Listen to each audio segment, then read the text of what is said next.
Wa anni faddaltukum alal alamin, dan aku telah unggulkan kamu dari umat manapun. Jadi ayat ini mengatakan satu-satunya umat yang diunggulkan Allah dalam Al-Quran adalah Bani Israel. Awas, bukan bangsa yang di sana, bukan.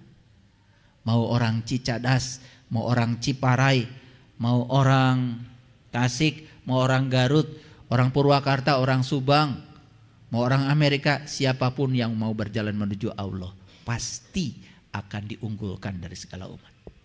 Masuk akal? Masuk akal? Bagaimana enggak unggul bersama Allah? Allah maha segalanya. Dia maha kaya, dia maha pandai, dia maha sabar, dia maha luas, dia maha lembut, dia maha gagah, dia maha tinggi. Wah, bersama dengan yang maha, bagaimana kita tidak unggul?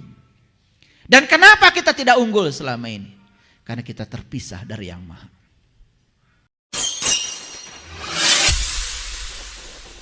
Sesungguhnya awal agama itu adalah makrifatullah, mengenal Allah. Ini ada perkataan Allah dalam Quran. Ini surat Al-Baqarah ayat 211. Yuk kita baca. Sal Bani Israel kam atainahum min ayatim bayyinah. Tanyakan kepada Bani Israel, berapa banyaknya tanda-tanda yang terang benderang yang telah kami berikan kepada mereka. Ini Allah bertanya pada Bani Israel. Siapa Bani Israel?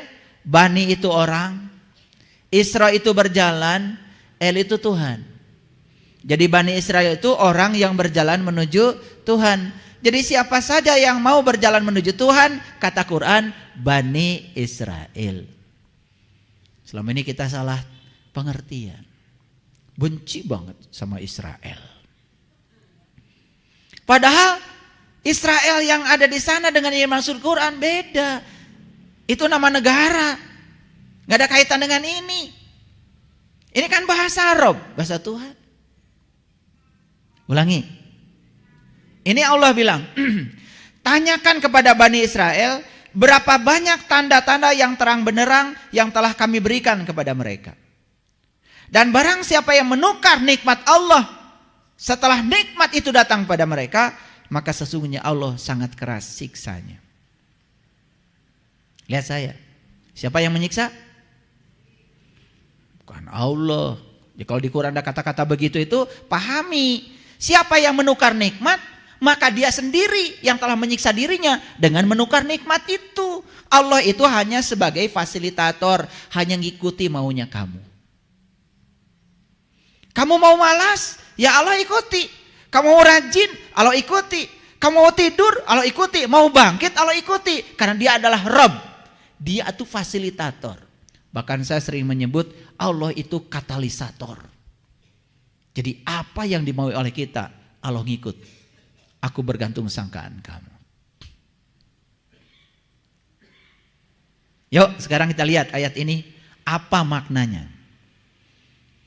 Yang pertama, yang diberikan tanda yang terang benderang menurut ayat ini siapa? Bani Israel kan? Clear? Wah, saya ngajar udah sangat jelas. Yang dikasih tanda Allah yang terang benderang menurut ayat ini siapa? Bani Israel.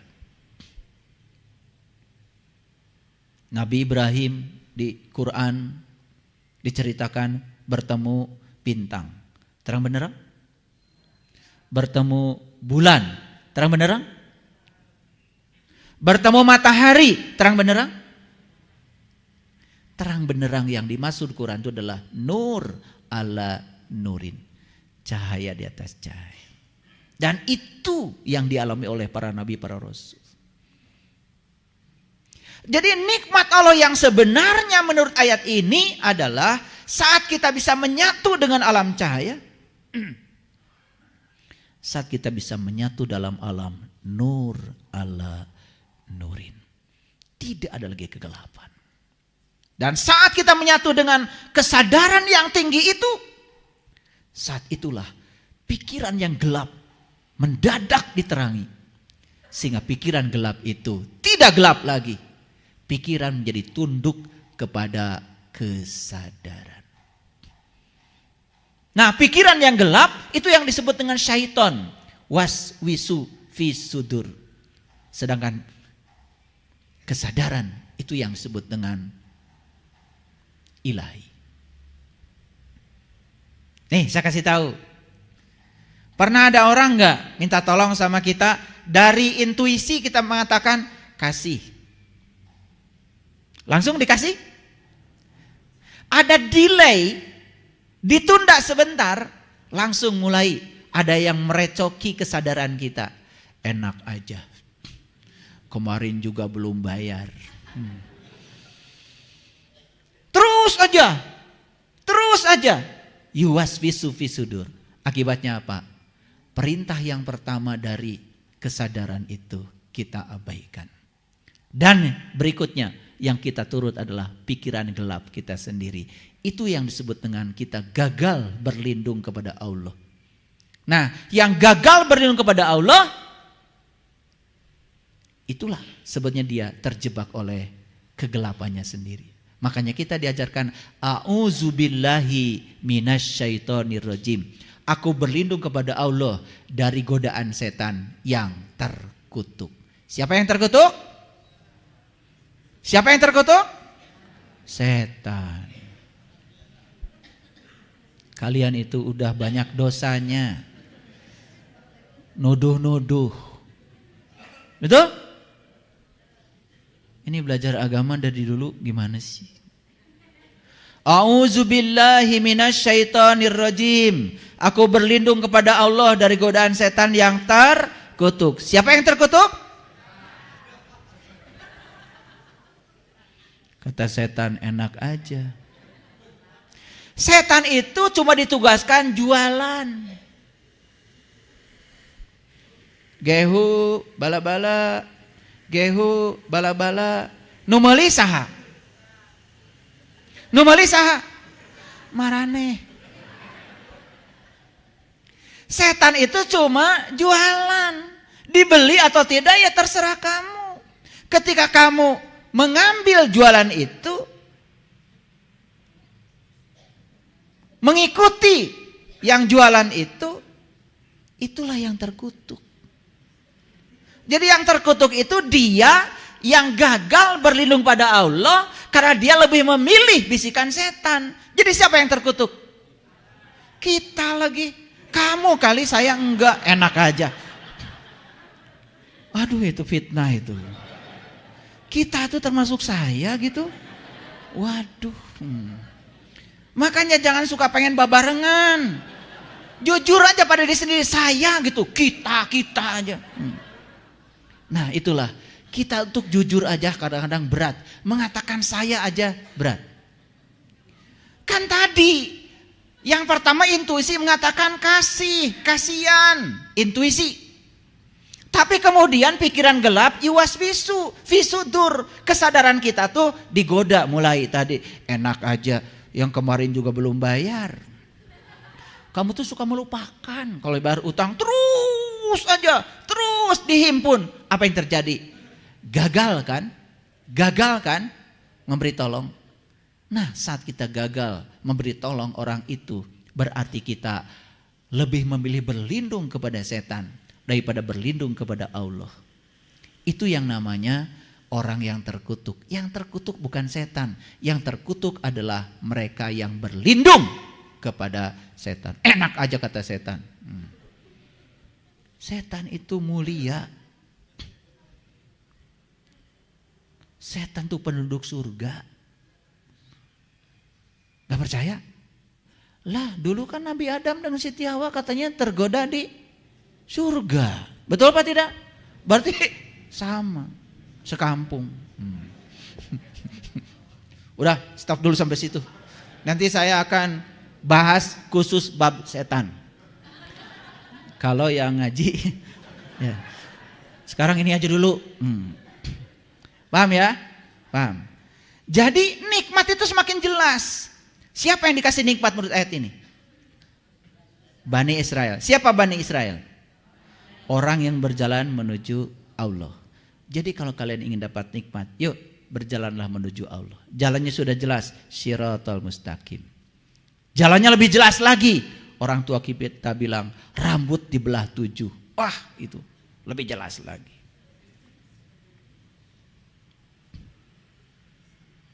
Itu bahasa Siloka. Bukan rambut ini dibelah 7. Ada kerjaan Allah. Bikin jembatan kecil amat. Betul nggak? Ya kalau jatuh salah yang bikin jembatan dong. Itu bahasa Siloka, bukan rambut dibelah 7. Hese melah naoge. Maka tinggali acan. Betul nggak? Rambut selembar aja, apalagi yang sudah tarahum, nggak bisa lihat. Apalagi dibagi 7. Ulangi lagi. Lihat saya semuanya. Jadi kalau ingin dapat nikmat harus jadi Bani Israel. Orang yang berjalan menuju Allah. Siapapun orang yang berjalan menuju Allah pasti akan diunggulkan dari segala umat. Betul? Tanya lagi Allah.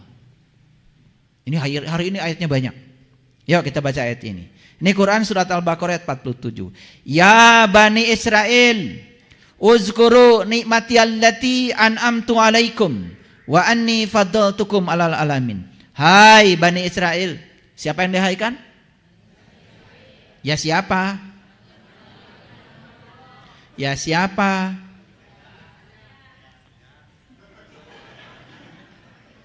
Ngejawab tuh kalian kepanjangan. Siapa Bani Israel? Orang yang berjalan menuju Allah. Ya siapa? Kalau kalian mau bilang aja saya gitu. Saya gitu. Mau berjalan menuju Allah? Ya itu Bani Israel. Sederhana kan? Selama ini kita memahami Bani Israel itu keliru.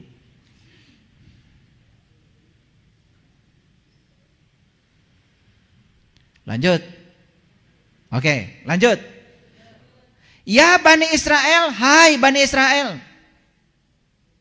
Ini hai.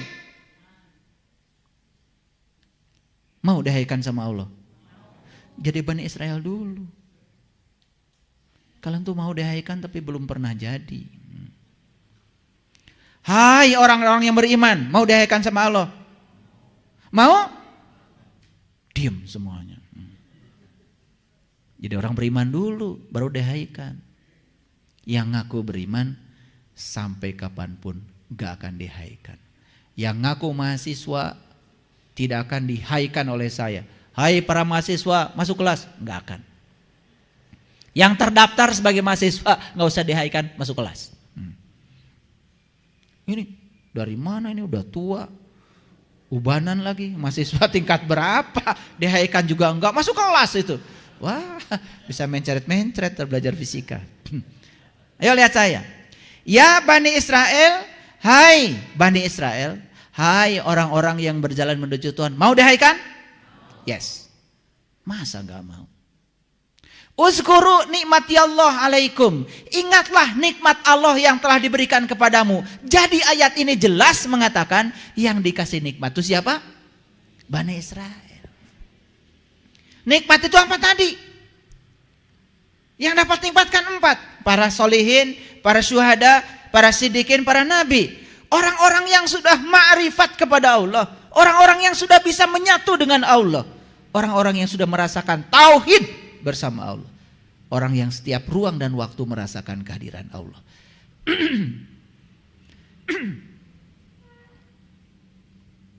Wa anni faddaltukum alal alamin.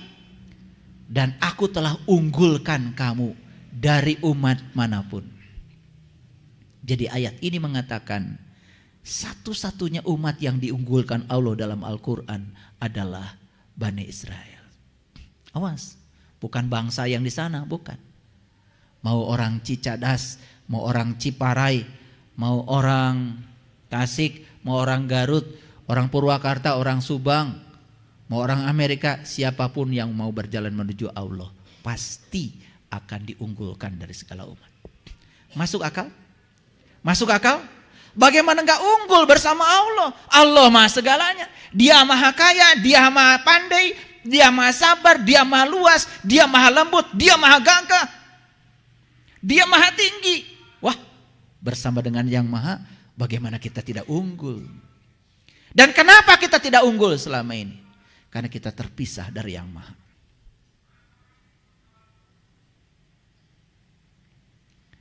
Oke, semakin mengerti? Wa anni faddaltukum fadilah itu keutamaan. Jadi ternyata begitu seseorang itu mendapatkan nikmat dari Allah, bisa merasakan kehadiran Allah di setiap ruang dan waktu, bukan sekedar mengalami la ilaha illallah, bukan sekedar mengalami la ilaha illa anta, bukan sekedar mengalami la ilaha illa huwa, tapi la ilaha illa ana.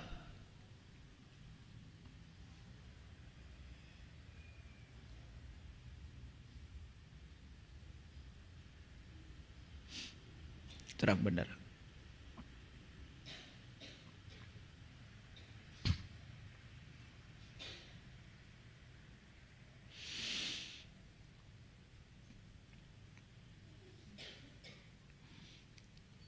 Dan itulah orang yang diberi keutamaan, fadilah itu.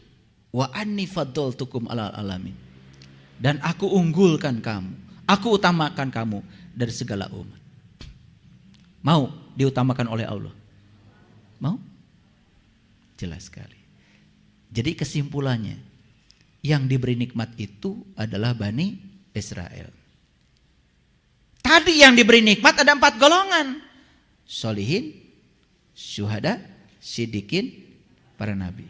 Berarti 4 golongan itu adalah Bani Israel. Makanya Quran surat Al-Isra cerita tentang perjalanan Bani Israel. Luar biasa. Makin jelas? Makin jelas? Yuk. Mari kita buktikan. Saya tidak mungkin membuktikan satu persatu semua nabi dan rasul. Tapi kita ambil cuplikannya aja, salah satunya. Saya tunjukkan aja Nabi Ibrahim deh. Karena Nabi Muhammad juga kan sebetulnya ya keturunan dari Nabi Ismail. Nabi Ismail keturunan dari Nabi Ibrahim. Maka Nabi Ibrahim disebutnya juga Abul Anbiya, bapaknya para nabi. Jadi saya ambil contoh Nabi Ibrahim aja. Karena kalau saya kaji semua nabi, semua rasul 2 jam ini gak akan cukup waktunya. Yuk kita baca ayat ini. Ini Quran surat An-Nahl ayat 120. Inna Ibrahim kana umatan qanitan lillah hanifan walam yaku minal musyrikin. Sesungguhnya Ibrahim adalah teladan umat. Inna Ibrahim kana ummatan. Sesungguhnya Ibrahim adalah teladan umat. Qanital lillahi, yang taat kepada Allah. Hanifan, penuh dengan kerendahan hati. Walam yaku minal musyrikin, dan bukanlah dia termasuk orang-orang yang mempersekutukan Allah. Lihat saya semuanya, sini, lihat saya semua, serap energi saya. Dosa manusia kata Quran cuma 1, yaitu syirik. Syirik itu menduakan Allah. Syirik itu akibat. Gara-gara apa menduakan Allah? 1 sebabnya, gara-gara tidak tahu Allah.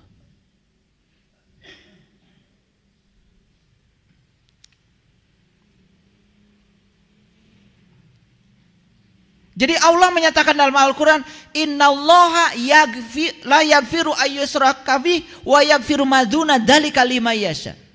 Sesungguhnya Allah tidak akan pernah mengampuni dosa syirik, tapi Allah mengampuni segala dosa yang selain syirik. Quran surat An-Nisa ayat 48, diulang lagi di Quran surat An-Nisa ayat 116. Itu diulang 2 kali oleh Allah. Supaya percaya sama saya sudah bacakan ayatnya. Silahkan nanti di rumah lihat. Innallaha la yaghfiru ayyushraka bih wa yaghfiru ma dzuna dzalika liman yasha. Sesungguhnya Allah tidak mengampuni dosa syirik, tapi Allah mengampuni dosa apapun yang selain syirik. Jadi jelas dosa manusia cuma 1. Jadi yang harus kita segera bereskan dosa yang mana? Dosa yang lain kata Allah sudah aku ampunkan. Karena dosa yang lain itu turunan. Gara-gara syirik lalu melakukan dosa-dosa yang lain. Kalau sembuh dari dosa syirik, tidak mungkin melakukan dosa lain. Dosa lain itu anaknya, cucunya, cicitnya. Jadi sebetulnya kalau orang melakukan dosa, sebenarnya gara-gara dia masih selingkuh kepada Allah. Bahasa lainnya syirik itu selingkuh lah, biar gampang. Mendua. Oke, yuk lihat saya. Ketika sholat, ingat ke dapur, pernah? Ingat ke pasar? Baru 2 tuh yang diingat. Ingat cicilan? 3 tuh. Ini bukan syirik lagi. Ini mentiga, bukan mendua. Mengempat, menglima, mengenam, mengtujuh. Jadi kenapa kita tidak bisa ingat sama Allah ketika sholat, malah yang ingat yang lain-lain? Kan gara-gara kita tidak tahu. Maka Nabi Muhammad tidak sholat dulu, Isra Mi'raj dulu. Makanya beliau setelah Isra Mi'raj baru sholat. Berarti sepanjang sholat yang diingat cuma 1 yang beliau tahu. Yang lainnya tersingkir dengan sendirinya. Sholatnya jadi khusyuk. Masuk akal? Aduh, Quran tuh keren sebetulnya. Kalau dibahas secara saintifik, sayang selama ini ya dibahasnya cuman gitu-gitu aja. Jadi kecerdasan Quran ini masih belum kita raih. Makanya Quran sampai sekarang masih perawan. Belum dijamah. Dalamnya baru diraba-raba luarnya. Kalau diraba-raba luar kan masih perawan. Mikir ke sana. Kalian tuh kalau saya ngomong gitu langsung kemana aja mikirnya. Udah lihat saya dulu. Yuk kita lihat.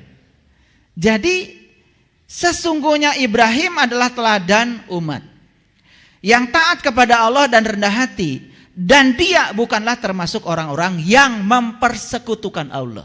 Kapan Ibrahim itu bebas dari mempersekutukan Allah? Kapan? Kapan? Harusnya kalian bisa menjawab. Unggal poe di baraca kumarane. So kapan? Tuh kan. Da maca na teu sadar. Allahu Akbar. Allahu Akbar kabira. Walhamdulillahi katsira. Wa subhanallahi bukratan wasil. Allah yang maha besar dengan segala kebesarannya. Gitu. Maha besar engkau ya Allah. Aku bersihkan diriku pagi dan petang. Aku sucikan diriku pagi dan petang. Suka bersuci pagi dan petang? Apa yang kalian lakukan? Mandi?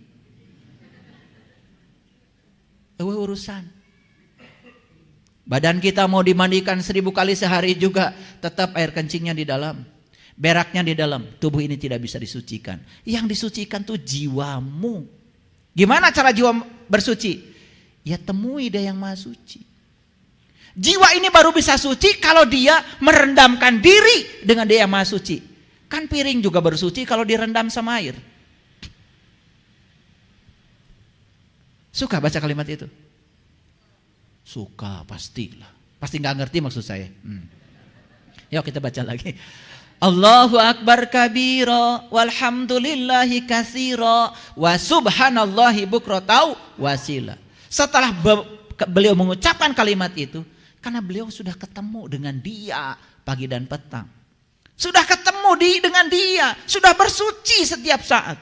Baru beliau mengatakan, ini wajahtu wajhiyalil ladzi fataras samawati wal ardh. Aku hadapkan wajah batinku kepada zat yang telah menciptakan langit dan bumi. Saat itu Nabi Ibrahim berhadapan langsung dengan wajahnya yang telah menciptakan langit dan bumi. Kalian kan cuma ngomong aja. Inni wajjahtu wajhiya lilladzi fataras samawati wal ardh hanifan, dengan penuh kerendahan hati. Wa ma ana minal musyrikin. Sekarang aku tidak lagi termasuk orang yang menduakan Tuhan. Di situ itu Quran surat Al-An'am ayat 79. Suka kalian baca? Suka? Berapa kali kalian baca setiap hari? Minimal 5 kali. Sadar suka baca itu? Ya Allah. Nabi Ibrahim baru bebas dari syirik setelah beliau menghadapkan wajah batinnya kepada zat yang telah menciptakan langit bumi. Sekarang pertanyaan saya bagi kalian semua. Kalian kapan mau membebaskan dosa syiriknya? Sepanjang tidak bisa menghadapkan wajah batinnya kepada zat yang telah menciptakan langit dan bumi. Terus sholat itu jadi Allahu Akbar. Eta panitik kerteu sholat mah hese neanganan. Begitu Allahu Akbar. Oh, panitik teh geuningan diinyeum ku budak. Geus dibalikeun tadi teh. Ngan pohoneuneun. Nah ari keur salat diraba teh, eueuh ieu geuning panitik teh. Dinu mah kena nyangsang. Da geus kapanggih panitikna langsung assalamualaikum. Nuhun Gusti, kapenak panitik teh. Eta salat ngaku-ngaku nyembah Allah nu kitu. Ayo tertawa. Siapa yang kalian tertawakan? Good. Makan atau ngerasa benar. Ada sholat gitu kayak patut mah. Betul? Sholat. Baru udah cari cing. Marek sholat. Sok ebat. Da ebat teh ditanya ho atuh sanrek disembahna. Lamun geus nyaho moal ebat. Teu kudu nitah budak cicing. Rek ribut kumaha ge Allahu Akbar. Dek. Cicing we di dinya. Disebutna ge netepan. Karti. Makanya ari ngomong teh. Cing atuh cing saladar. Keula barudak marek netepan heula. Nah ari Allahu Akbar teh kamana-mana. Netepan jiga naon gitu. Netepan mah netep we cicing di dinya. Kartos henteu? Sok sareuri we ayeuna mah. Sengsarikeun diri maneh teh. Sengsarikeun diri anu bodoh teh. Ngan ngilu-ngilu we terus ka batur da batur kitu ngilu. Ngomongkeun batur nu teu salat. Da maneh ge acan. Ngerasa wungkul. Kartos? Dipenyer beaskeun. Sugan kalahartieun. Apa yang mau dibantah dari sini? Silahkan. Ada yang mau dibantah? Ini Quran. Makanya di Quran dikatakan, ya, salatlah di makom Ibrahim. Makomu Ibrahim mamu salat. Mun rek salat maraneh di makom Ibrahim, di level Ibrahim. Makom teh lain, makam, lain kuburan. Makom tuh level. Di tingkatan Ibrahim. Baru salatnya bener. Kalau di tingkatan itu, merinding. Nangis. Yang sudah ikut pelatihan sholat khusus dengan saya. 1 rakaat 2 rakaat aja sudah banjir air mata. Betul? Gak tertahan. Terasa hadirnya Allah dalam diri. Terasa manunggalnya dengan Allah. Terasa kalau dia tidak pernah meninggalkan kita. Terasa dia bersama dengan kita. Wa huwa ma'akum aina ma kuntum. Cing atuh. Buktikeun dina diri. Ngaji teh sing panggih jeung bukurna. Sing panggih jeung jirimna.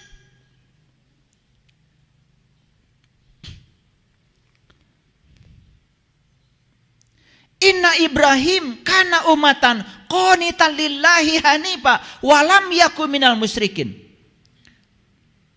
Jadi teladan kita tuh Ibrahim. Nabi Muhammad juga meneladani Nabi Ibrahim. Betul? Iya. Kan yang dibaca dalam sholat itu pengalaman Nabi Ibrahim. Baca atau Quran surat Al-An'am dari ayat 1 sampai selesai. Di situ akan ketemu bagaimana Nabi Ibrahim mencari jati dirinya. Bertemu bintang, bertemu bulan, bertemu matahari. Setelah itu kemudian inni wajahtu wajhiya lilladzi fataras samawati wal ardh hanifan wa ma ana minal musyrikin. Lanjut. Setelah itu Nabi Ibrahim membaca lanjutannya. Inna sholati wa nusuki wa mahyaya wa mamati lillahi rabbil alamin la syarikalah wa bidzalika umirtu wa ana awalul muslim. Itu diabadikan di Quran surat Al-An'am ayat 162. Beliau yang tingkatannya sudah tinggi saja tidak mengatakan dirinya muslim, tapi beliau mengatakan wa ana awalul muslimin. Inilah awal aku menjadi seorang muslim. Bukan wa ma ana minal musyrikin, wa ana awalul musyrik, wa ana awalul mu'minin. Inilah awal aku, wa ana awalul muslimin. Inilah awal aku menjadi seorang muslim. Siapa muslim? Yang sudah berserah diri kepada Allah. Apa berserah diri? Menerima saat ini tanpa syarat. Kalau kalian menerima setiap saat pakai syarat, terjebak benar salah, masih ada penghakiman, ini saya ambil, ini saya lempar, belum muslim. Belum. Berarti kalian belum pasrah seutuhnya pada Allah. Kalau sudah pasrah seutuhnya pada Allah, ya Allah, apapun yang terjadi, aku yakin di belakangnya ada engkau. Dan kalau di belakangnya adalah engkau, aku tidak mau terjebak oleh benar salah baik buruk. Karena benar salah baik buruk adalah pikiran kotorku sendiri. Kalau semua sudah menerima kenyataan tanpa syarat, menerima semua realitas tanpa syarat, damai, damai. Tidak ada masalah. Ayo saya tanya, siapa yang punya masalah sekarang? Apa masalahnya? Utang? Enggak masalah. Enggak masalah utang itu. Enggak masalah.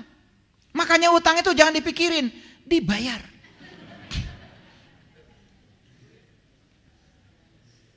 Betul enggak? Dipikirin enggak lunas. Dibayar. Nah dipikirin jadi masalah. Kalau dibayar enggak. Masalah itu karena apa? Kita punya duit pun nggak mau bayar, jadi tambah masalah, betul nggak? Iya. Padahal diadakan duit oleh Allah cuma satu tujuannya, keur bayar hutang, bayarkeun. Hari engke kumaha? Engke mah beda deui cek Allah teh, aya deui rezekina. Gitu. Kalau tahu cara permainan Allah itu keren, harusnya kita tuh nggak usah kekurangan apa-apa. Apalagi duit. Ya Allah, hidup penuh dengan kesusahan. Mau ngaji ke sini aja nggak punya ongkos. Ada yang salah hidup kita. Di sini pikiran kita. Karena kita sering mengatakan saya tidak bisa. Kita sering mengatakan itu tidak mungkin. Sering menunda, nanti saja. Akibatnya itu yang kita alami hari ini. Lanjut. An-Nahl 121. Syakiron li'an umihi, ya, ajtabahu wa hadahu ila syiratim mustaqim. Yang mensyukuri nikmat Allah yang telah memilihnya dan menunjukinya ke jalan yang lurus. Jadi jelas ayat ini mengatakan bahwa Ibrahim adalah teladan kita. Dia adalah orang yang sudah berserah diri sepenuhnya pada Allah. Dan dia sudah terbebas dari dosa syirik. Tidak menduakan lagi Allah. Karena sudah tahu kepada Allah. Apa yang terjadi? Maka dia mensyukuri nikmat Allah.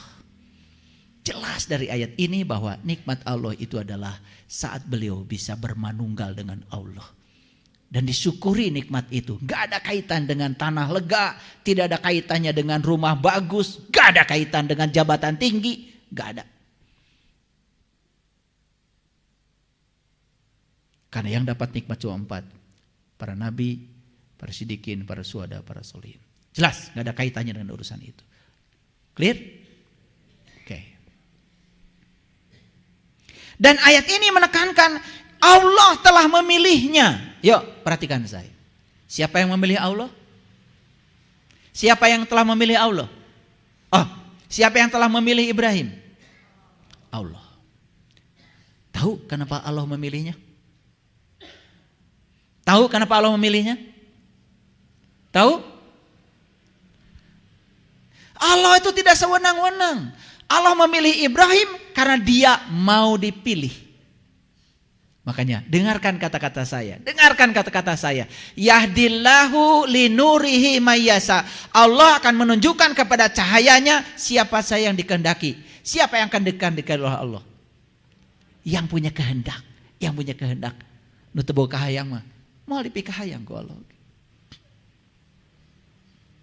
Jadi Allah memilih Ibrahim itu bukan karena Allah milih Ibrahim, tidak memilih kita. Tidak. Allah juga bisa memilih kita kalau kita mau dipilih. Hebat gak itu? Hebat gak? Inilah keadilan Allah. Allah menyediakan ruang yang sama buat semua orang. Karena kita juga hambanya Allah. Emangnya kita siapanya Allah? Betul? Jadi kenapa Ibrahim dipilih oleh Allah? Apa jawabannya? Karena beliau mau dipilih. Menyediakan diri untuk dipilih, maka dipilih. Jadi siapapun manusia di semesta ini, kalau menyediakan diri menjadi manusia pilihan di hadapan Allah, pasti dipilih, gak mungkin tidak dipilih. Masuk pengertian saya? Awas. Karena selama ini pengertian kita, oh Allah memilih Ibrahim, Allah tidak memilih saya. Begitu kan? Jadi kita merasa rendah hati, rendah diri. Da abdi mah moal kapilih, nya atuh moal kapilih, datangi lu pemilihan. Betul nggak? Itu yang dipilih oleh rakyat, kan yang ikut pemilihan, nu teu ngiluan mah teu dipilih. Kartos, sok ikut pemilihan, tapi bukan pemilu yang itu. Ikut pemilihan, abdi hayang kapilih ku Allah, sok ikut pemilihan, daftar, biar dipilih sama Allah. Siapkan diri kita untuk menuju manusia pilihan.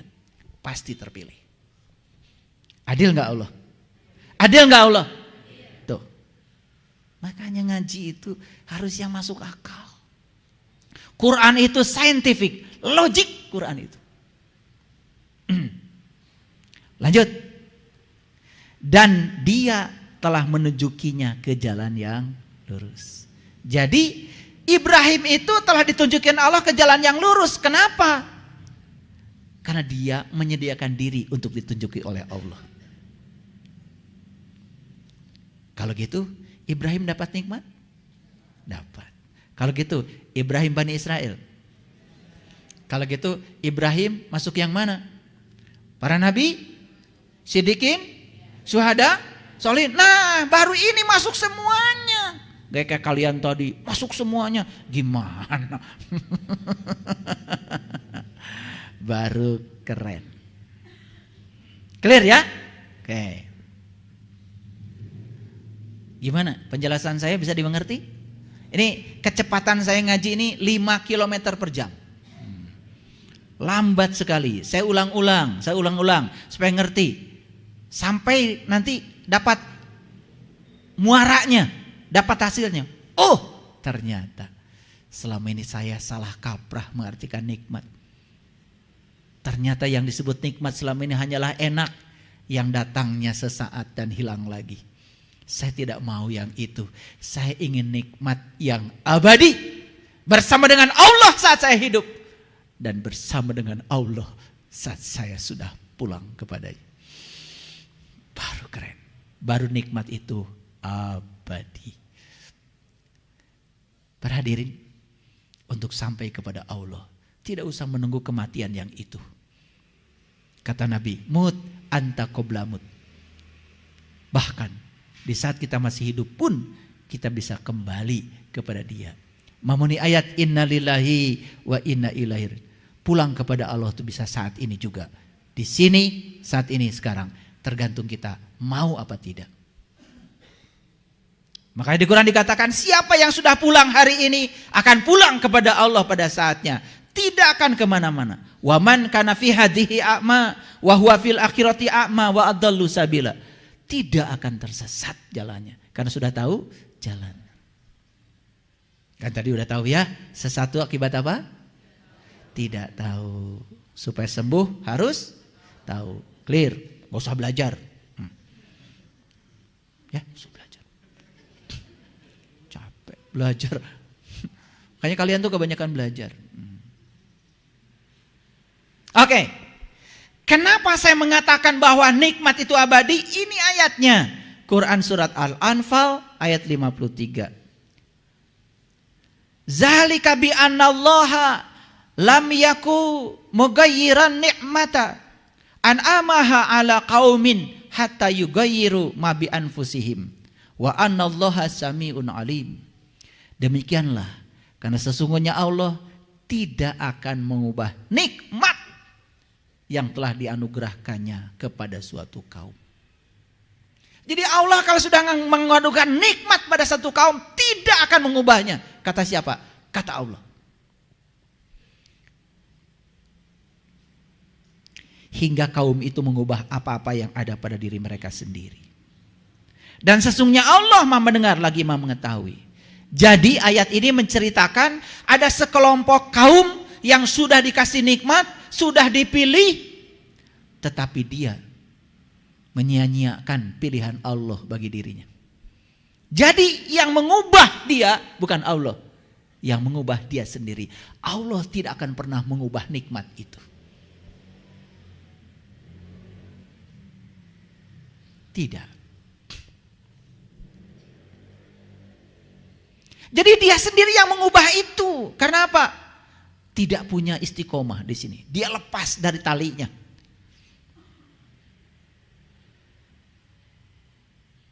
Makanya di Quran Allah berfirman, "Tsumma awrasnal kitabal ladzina astafaina min ibadina faminhum dzalimun li nafsi wa minhum muqtasid wa minhum syabiqun bil khairat biiznillah."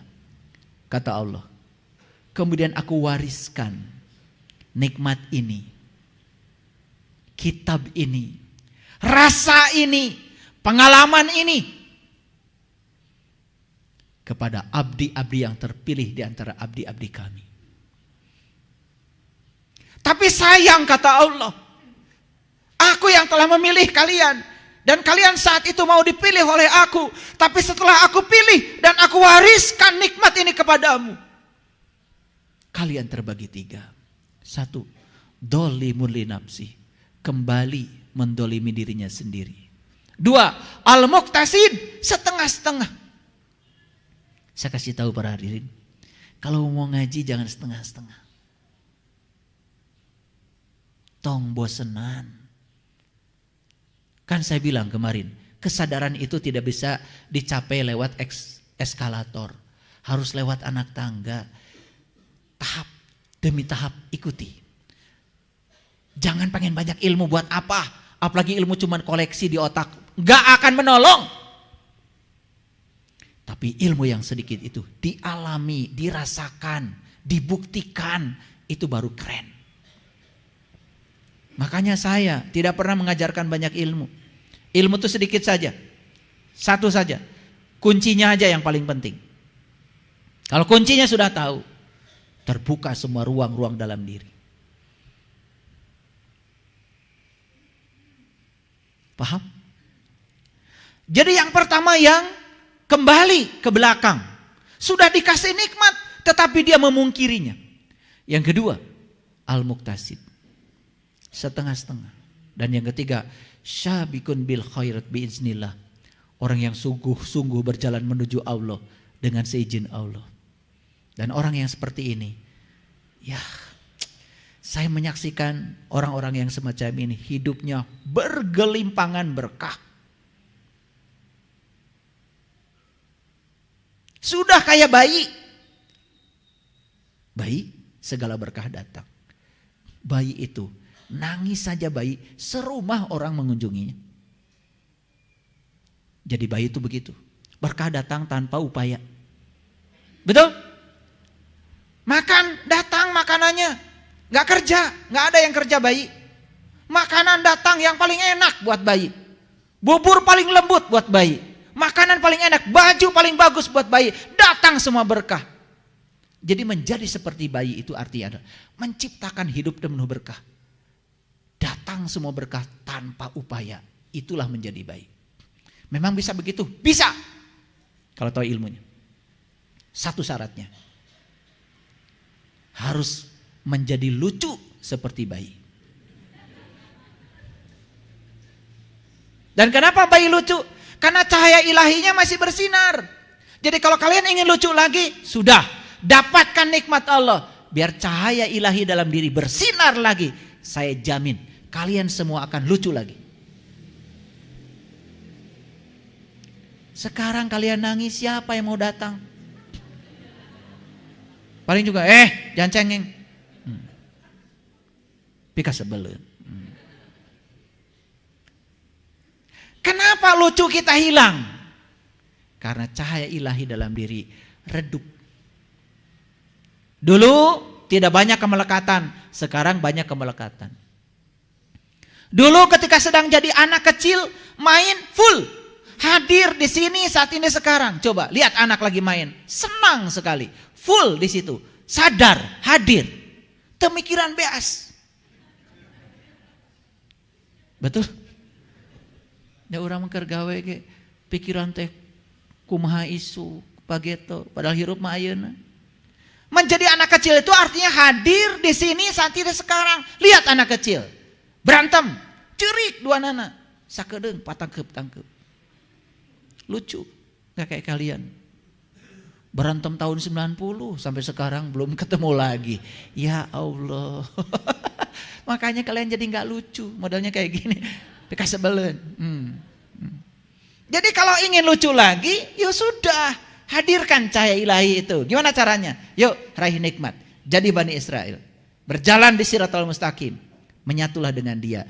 Saat kita menyatu dengan Allah, semua menjadi indah. Keren. Jadi kenapa sekarang saya banyak masalah, banyak konflik? Satu masalahnya, karena kita terpisah dari dia. Jadi kalau begitu nikmat itu abadi? Kata siapa? Kata Allah di ayat ini. Betul? Ya. Tetapi nikmat itu menjadi tidak abadi kalau dirusak oleh diri kita sendiri. Nah, saya cuman satu nasihat saya. Kalau sudah dipilih oleh Allah untuk mendapatkan cahayanya, jangan mundur ke belakang. Itu aja pesan saya. Makanya ada ayat yang bercerita tentang jangan menukar nikmat. Kira-kira ayat ini buat siapa? Yang sudah dapat nikmat atau yang belum? Yang sudah dapat nikmat, yang belum, tar jangan GR dulu. Dapat nikmat aja belum. Nih ada doa di Quran. Allahumma rabbana atmim lana nurana faghfir lana dunubana. Pernah dengar doa itu? Pernah dengar atau sering baca? Allahumma rabbana, ya Allah Tuhanku, atmim lana, sempurnalah bagiku, nurana, cahayaku, faghfir lana, ampunilah aku. Gitu. Jadi itu doa buat siapa? Buat yang sudah dapat cahaya atau yang belum? Yang sudah, yang belum. Rabbana atmim lana. Cek Allah iraha mana yang menang cahaya, masih poek mongkleng gitu. Betul? Makanya kata-kata Robbana itu jangan ngasal bacanya. Coba ada lagi Robbana.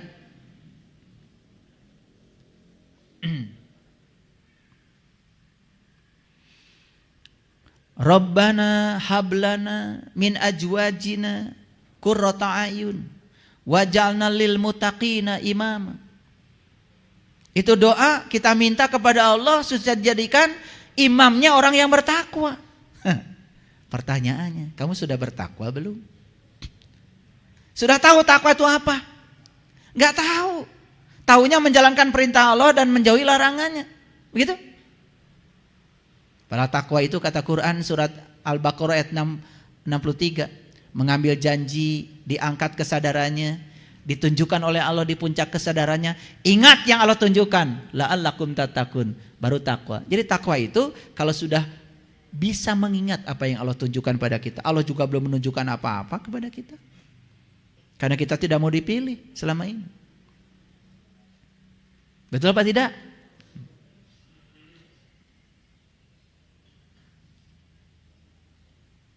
Banyak doa-doa Robbana gitu tuh. Tidak semua orang asal Robbana kemudian dibaca. Ntar dulu. Ada fase-fasenya. Itu buat siapa? Ya? Oke. Alam tara ilal ladzina baddalu nikmatallahi kufran wa ahallu qaumahum darul bawar. Tidakkah kamu perhatikan orang-orang yang telah menukar nikmat Allah dengan kekafiran. Sudah terbuka mata kalbunya, tertutup lagi. Ditukar nikmat Allah dengan ketertutupan dan menjatuhkan kaumnya ke lembah kebinasaan. Bukan sekedar dia yang rusak, tetapi dia membawa orang lain ke lembah kebinasaan. Jahannama yaslaunaha wa bi'sal qarar. Jahannam, tempat mereka itu masuk ke dalamnya, dan itulah seburuk-buruknya tempat kediaman. Jahannam itu bukan nanti. Jahannam itu adalah sekarang. Sudah kita rasakan. Di sini, saat ini sekarang. Kita merasakan siksaan batin yang luar biasa di sini, itu sudah jahannam. Kita merasakan kegelisahan yang luar biasa di sini, itu sudah jahannam. Kita tidak merasakan kedamaian di sini, itu sudah jahannam. Kita merasa terasing di rumah kita sendiri, itu sudah jahannam. Bukan nanti. Sekarang aja udah kerasa, apalagi nanti. Betul? Yuk, mulai bebaskan kita dari tempat yang buruk itu. Jadi nikmat itu ternyata tak berhingga. Kalau nikmat tak berhingga, berarti nikmat ini gak bisa dihitung. Nah, nikmat yang gak bisa dihitung, nikmat apa? Nikmat bersama Allah. Dan Dia telah memberikan kepadamu dan segala apa yang kamu mohonkan kepadanya. Dan jika kamu menghitung nikmat Allah, tidaklah kamu dapat menghinggakannya. Saya setuju dengan terjemahan Departemen Agama yang mengartikan ayat ini, tidaklah kamu dapat menghitung nikmat Allah. Jika kamu menghitung nikmat Allah, tidaklah kamu dapat menghinggakannya. Makanya sering kita baca, wa in ta'uddu ni'matallahi la tuhsuha. Jadi nikmat Allah yang paling besar, yang tak terbatas adalah merasakan bersama dengan Dia. Karena Dia tak terbatas, rasanya pun tak terbatas. Laisa kamitslihi syai'un. Tidak bisa dijelaskan, tidak bisa diterangkan. Oleh karena itu, jangan tanya sama saya, gimana rasanya nikmat itu? Lebih bagus, mintalah kepada saya, gimana caranya supaya bisa merasakan nikmat itu? Rasakan sendiri. Tak ada penjelasannya. Semakin jelas pengertian nikmat di sini. Semakin jelas? Oke, lanjut. Kenapa saya menyitir ayat ini? Karena Allah memberikan peringatan kepada kita.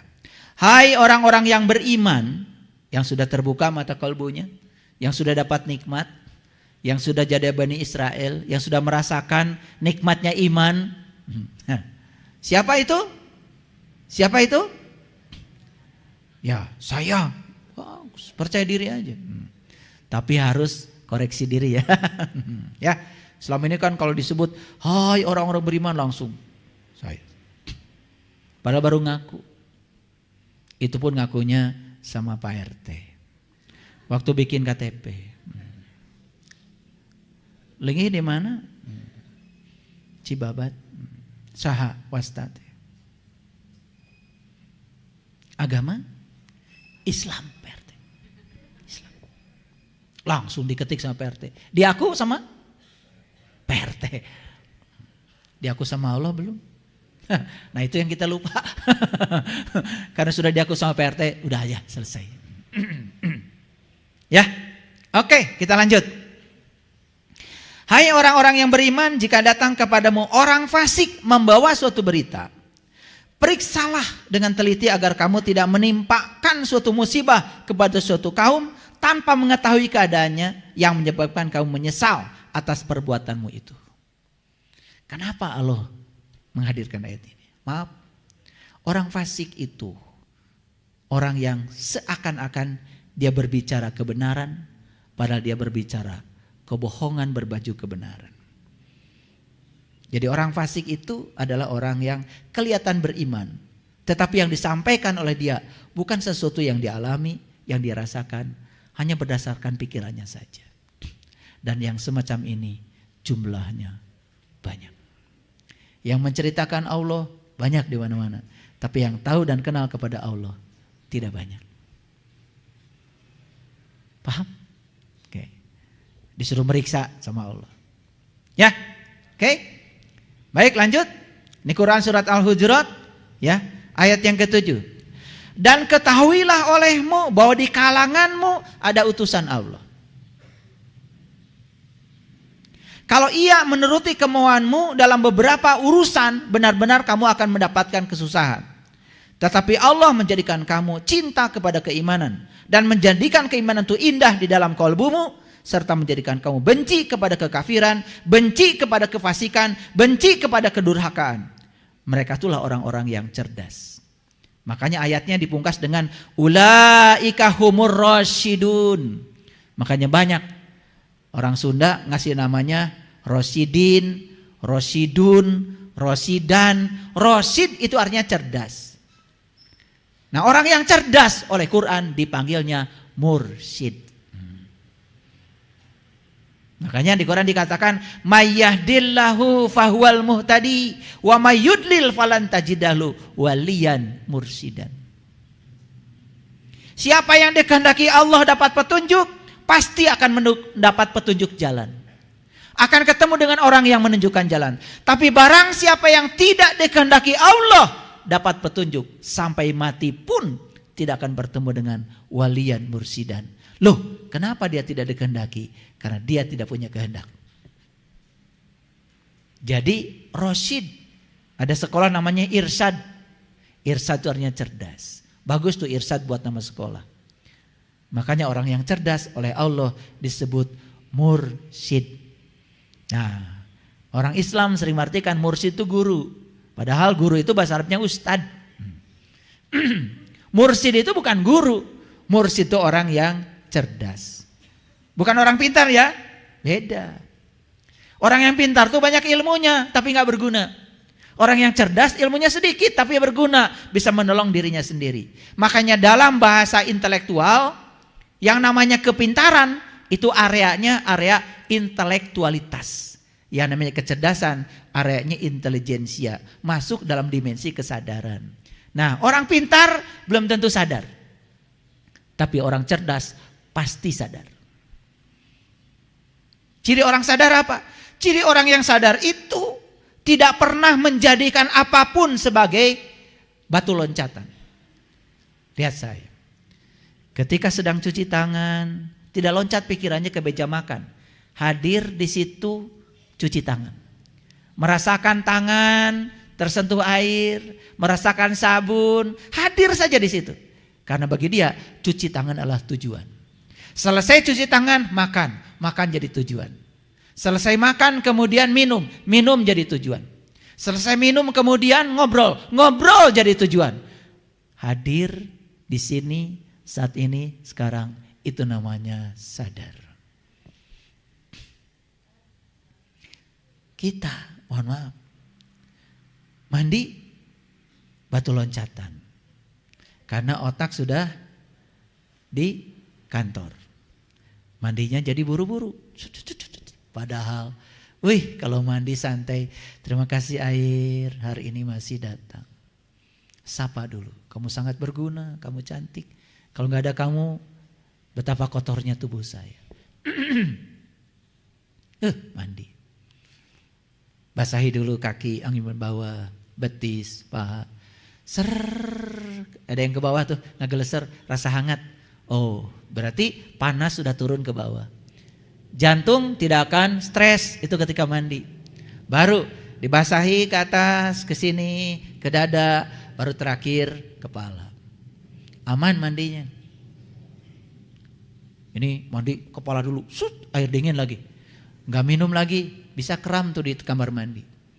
Karena kalau jantung kurang cairan, itu ada perbedaan suhu yang ekstrim, itu bisa menyebabkan kita kram jantung, meninggal di kamar mandi. Orang awam bilangnya jatuh, padahal mungkin saja kram jantung. Atau mulai mandinya dari kepala dulu.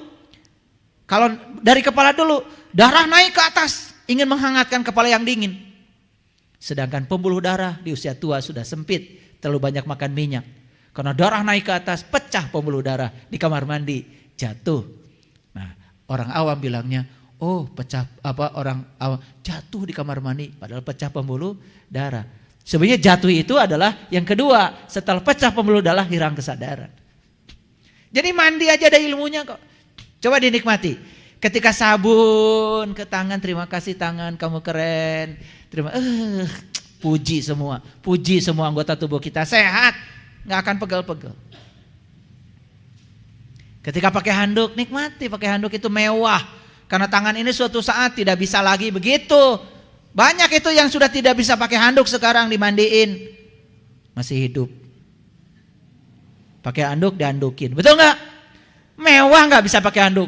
Mewah. Makanya coba rasakan setiap kemewahan itu. Gosok gigi nikmati. Jangan jadi batu loncatan. Tujuan hadir di situ. Nah, kalau semua yang kita lakukan adalah tujuan, hidup adalah tujuan. Tujuan hidup adalah hidup itu sendiri. Semua dilakukan dengan kesadaran. Saya tempo hari praktek 200 orang saya kumpulkan di Cikole. Kemudian saya bilang, yuk lihat kakimu, lihat kaki. Pernah berterima kasih pada kaki? Yuk sekarang saatnya. Bilang pada kaki, aku menyesal karena selama ini aku telah membawa kamu ke tempat yang kamu tidak suka. Bilang pada kakimu, aku menyesal karena selama ini aku terus menerus menggunakan kamu untuk hawa nafsuku. Bilang terus, nangis semuanya. Sekarang ganti kalimatnya, aku minta maaf kaki karena selama ini aku mengabaikan kamu. Saat kamu pegal, aku terus mencari uang, aku terus bekerja dan mengabaikan kamu. Tambah kencang nangisnya. Lihat lagi kaki lebih dalam. Sekarang terima kasih. Bilang pada kaki, terima kasih kaki karena selama ini kamu mengantarkan aku kemanapun aku mau. Pernah begitu? Subhanallah. Kalian kalau punya kaki, bagaimana bisa ada di sini? Terakhir saya bilang, ucapkan I love you pada kaki. I love you, I love you. Usap kakinya, usap semua. Wah, pada nangis. Padahal punya kaki udah lama. Betul? Setelah itu, ayo sekarang berdiri semua, berdiri. Sekarang fokus di sini saat ini sekarang. Angkat kakinya, angkat. Langkahkan kakinya, langkahkan. Tumpuk kakinya, tumpukan. Angkat lagi, langkahkan, tumpukan. Terus dengan kesadaran. Nangis semuanya. Padahal kalian jalan kaki tiap hari. Tapi begitu jalan dengan kesadaran, ternyata menangis. Merasakan kehadiran Allah dalam diri. Merasakan energi yang luar biasa dalam kaki. Merasakan daya yang luar biasa di sini. Siapa kalau bukan dia? Makanya orang yang sudah sadar bertemu dengan Allahnya setiap saat, di setiap ruang dan waktu. Jadi dia merasakan kenikmatan itu bukan sekali-kali, selama-lamanya.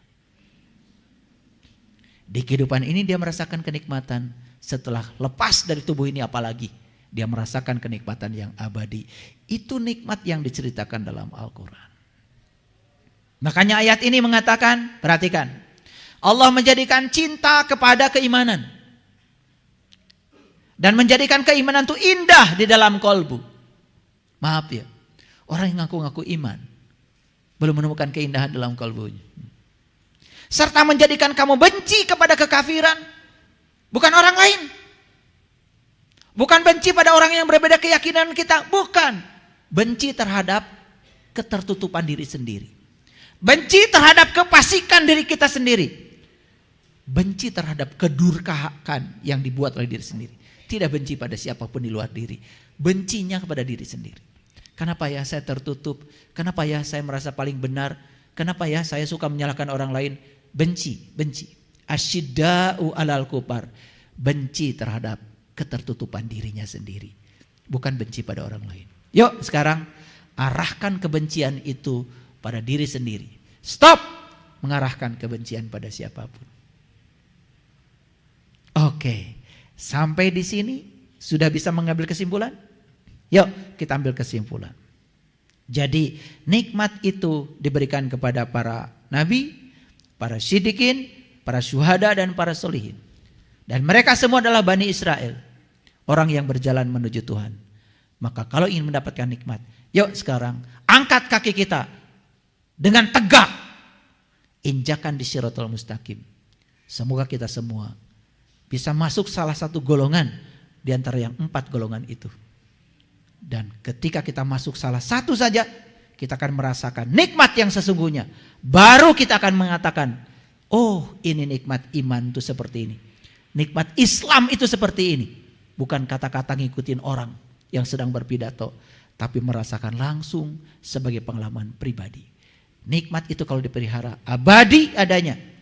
Terasa di dunia, terasa juga saat kita harus berpulang meninggalkan tubuh ini. Itulah nikmat. Jadi sekarang kalau tasyakur binikmat bukan dalam rangka rumah baru, tapi dalam rangka pengalaman spiritual yang baru. Paham? Paham semua? Baik. Terima kasih. Assalamualaikum warahmatullahi wabarakatuh.